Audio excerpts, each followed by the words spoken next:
Hi, class. This week I'm going to be talking to you about revision.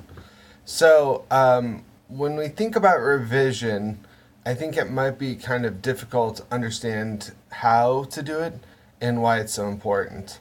So, I'm going to start with the why it's so important because I want to make you keep watching this video. In terms of why it's so important, we have to look at the writing process as a whole. And so, each part of the writing process is really important because, if you don't do each of the steps, you're not going to be able to write to the highest level you can.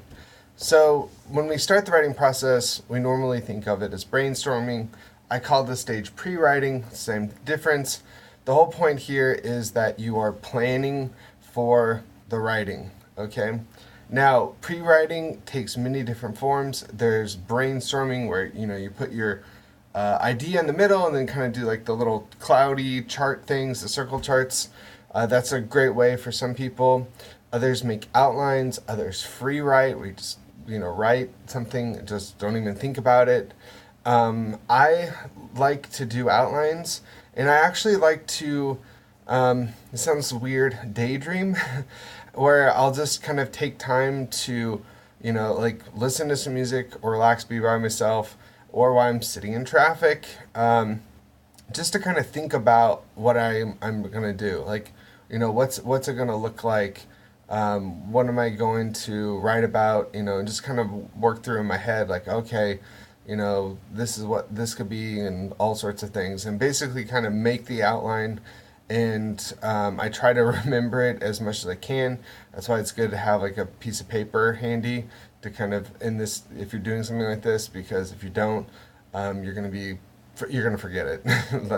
but anyway, I kind of do both those, like outline slash um, uh, kind of daydream to help generate ideas.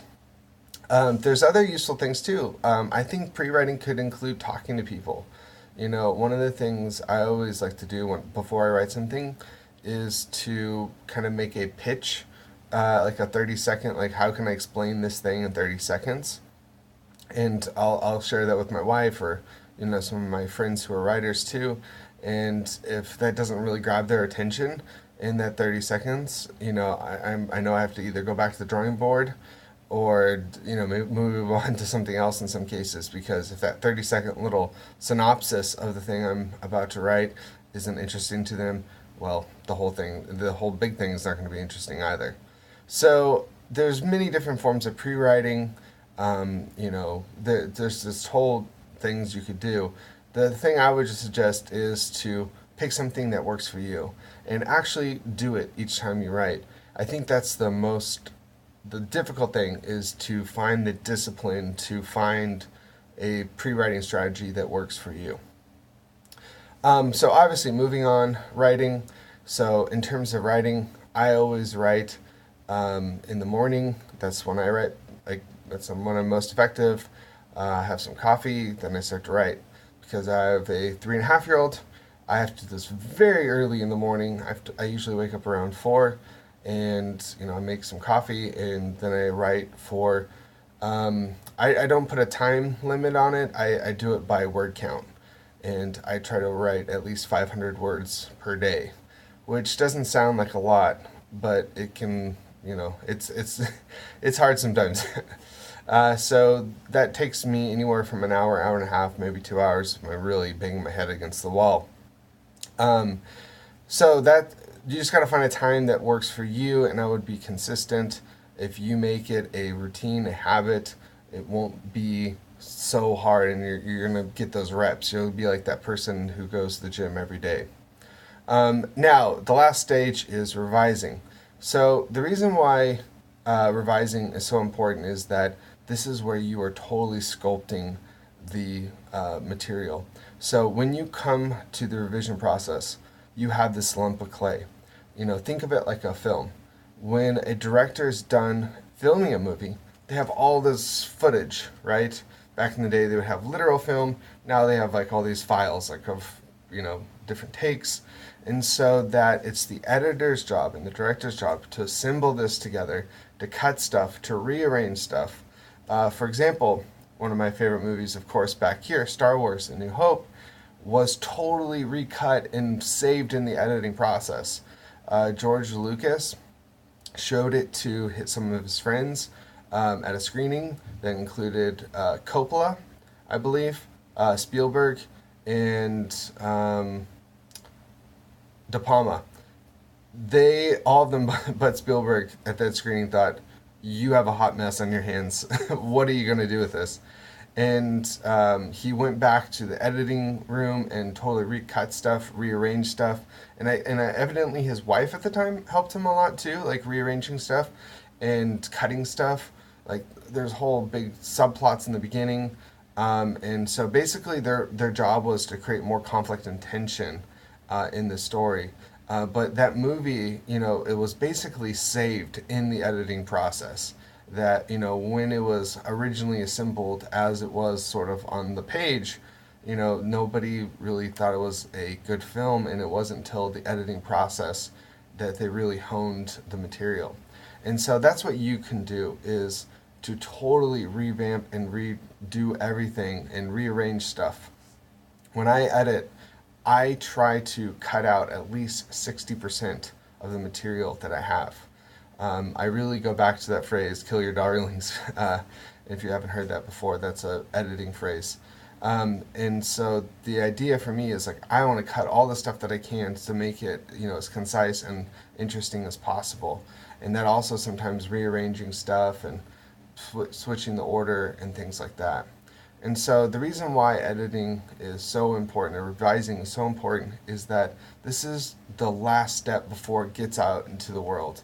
And you have to make dang sure that you are like doing the best you can in terms of fixing and revising things. And so during this phase, let's talk about how to revise, right? Because I'm talking about the importance of it. Well, how to revise, it's very recursive, meaning that you are going to cut stuff, maybe add stuff, so you have to kind of go back to the writing process, like actually write some more stuff sometimes. What I like to do in terms of the revision process is after I've written something, I shelve it. I don't literally shelve it, but I metaphorically shelve it in the computer for, a couple weeks, and then I come back to it and I'm looking at it from a brand new perspective, okay? You don't have that opportunity.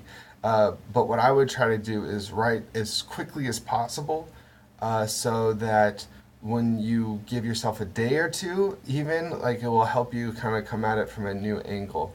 And so once I come at it, I just go through it and I'm just cutting the whole first time I go through it. Then what I'll do is I will take the story once I've done a rough cut of it, and I'll actually put it into this thing called text to speak. And you could just go on Google and type in text to speak, and basically they're programs where you can copy and paste your writing and a robot will read it back to you. The reason I find this is very useful is that it helps me catch like little, grammatical errors and things like this from time to time. But more importantly, what it helps me do is just kind of hear the rhythm and the flow of the writing. And then, if I'm starting to get bored while I'm listening to it, obviously I pause it and I go back and like maybe think about like, oh, can I cut this, or can I make it more interesting? If I'm the one writing it and I'm getting bored, why is that, right? And so that's I do that text to speak afterward. Then I go back to it again, and I'm just kind of revising stuff, cutting stuff, just kind of reading through, kind of tweaking stuff, and then I'll do the text to speak and just keep going and going and going. I now love revising. I used to hate it. I thought it was the worst thing in the world. I thought my words were perfect, my ideas were perfect the first time. Why do I need to do this?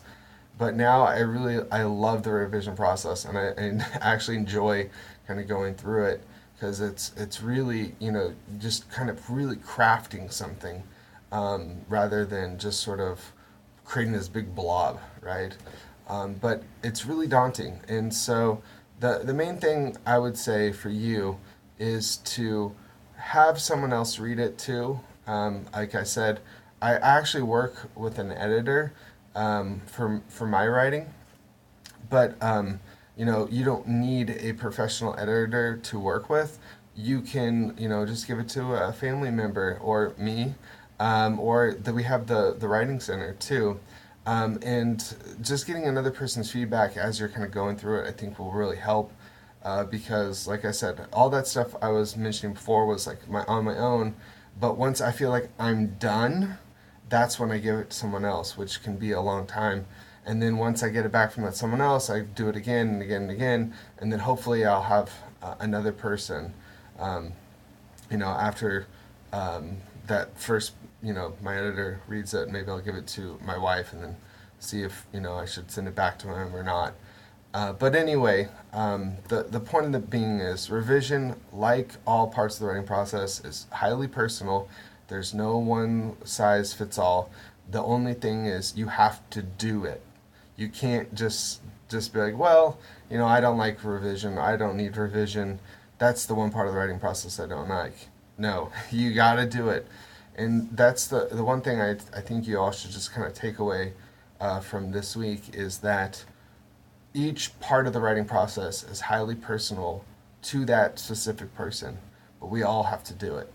And it's just sort of how it works, and this is the process that works best. And that, as long as you're doing it and really putting your effort into each of those areas, you should produce something that's really meaningful and powerful to you, and hopefully to us. So, thank you so much for listening to me this week. This really is an important step, and so the more you get used to this stage, the better writer you're going to become, because that's really the only difference between a professional writer and a quote unquote amateur writer is the ability to revise. And so, if you learn this important skill, I guarantee your writing will improve, not just in this course, but every course that you take. All right, thank you so much, and have a great day. Bye.